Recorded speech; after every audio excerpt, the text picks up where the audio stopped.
आजकल के लोग जो अपने आप को इंटेलिजेंट समझते हैं, स्मार्ट समझते हैं, प्रोटीन की बातें करते हैं, हेल्थ की बातें करते हैं, तो फिर उनके अंदर डिप्रेशन, सुसाइड रेट बढ़ते क्यों जा रहे हैं?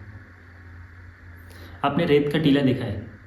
बाहर से खूबसूरत होता है, पर जैसे एक हवा का झोंका आता है ना, बिखर जाता है। क्यों पता है? क्योंकि वो अंदर से खोखला होता है। वैसे ही आजकल के लोग सिर्फ बाहरी दिखावे पे ध्यान दे रहे हैं, अंदर से वो खोखले हैं। इन लोग बाहरी हेल्थ के ऊपर ध्यान दे रहे हैं, पर जो सबसे इम्पोर्टेंट होता है, जिसके ऊपर बुद्धा ने, सुकरात ने और इतिहास में हजारों फिलोसोफर ने बात की, उस पर इन लोग ध्यान नहीं दे रहे कि आत्मज्ञान, यानी कि अपने आप को जानो।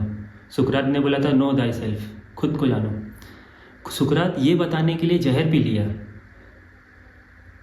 कि भाई सबसे इम्पोर्टेंट यही है। बुद्ध ने अपना राजपाट छोड़ दिया।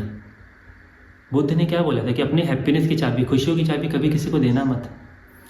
बुद्ध ने बोला था कि दुख का कारण कभी भी दूसरा इंसान नहीं होता है, हमारी अज्ञानता, हमारा इग्नोरेंस होता है। पर हम आत्मज्ञान के ऊपर कोई बात ही नहीं करता है। हम जिम के ऊपर बोले, 4 लोग बैठते तो ये बात करते कि भाई तू जिम गया था कि नहीं, तू प्रोटीन ले रहा है कि नहीं। भाई वो मॉन्क तो मांग के खाते थे। प्रोटीन और न्यूट्रिशन जो है ना, सेकेंडरी चीज़ है। प्राइमरी चीज़ होता है आपका मन। जैसे हम लोग बाहर जाते तो नहाते, शरीर पे गंदगी लग जाती है, वैसे ही 3000 साल पहले से भारत में ना ध्यान की विधि है, मेडिटेशन। ध्यान को मन का स्नान कहा जाता है। जब आसमान में जैसे बादल आ जाते हैं ना, तो सूरज की रोशनी पहुंच नहीं पाती है, वैसे ही आजकल इतने सारे गंदे विचार, बहुत सारे विचार हमारे दिमाग में पड़ते हैं। तो उन विचारों की सफाई के लिए मन के स्नान को ध्यान कहा गया है। पर कौन ध्यान करता है आज के ज़माने में? कौन इस पर बात करता है? अगर आप आत्मज्ञान पे ध्यान नहीं दोगे, दर्शन नहीं पढ़ोगे, फिलॉसफी नहीं पढ़ोगे, तो आप भी कब इनकी कैटेगरी में चले जाओगे आपको ही पता नहीं चलेगा।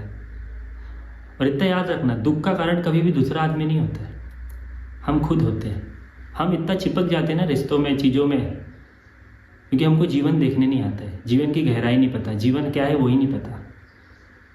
इसलिए प्लीज़ ये वीडियो सबको शेयर करो।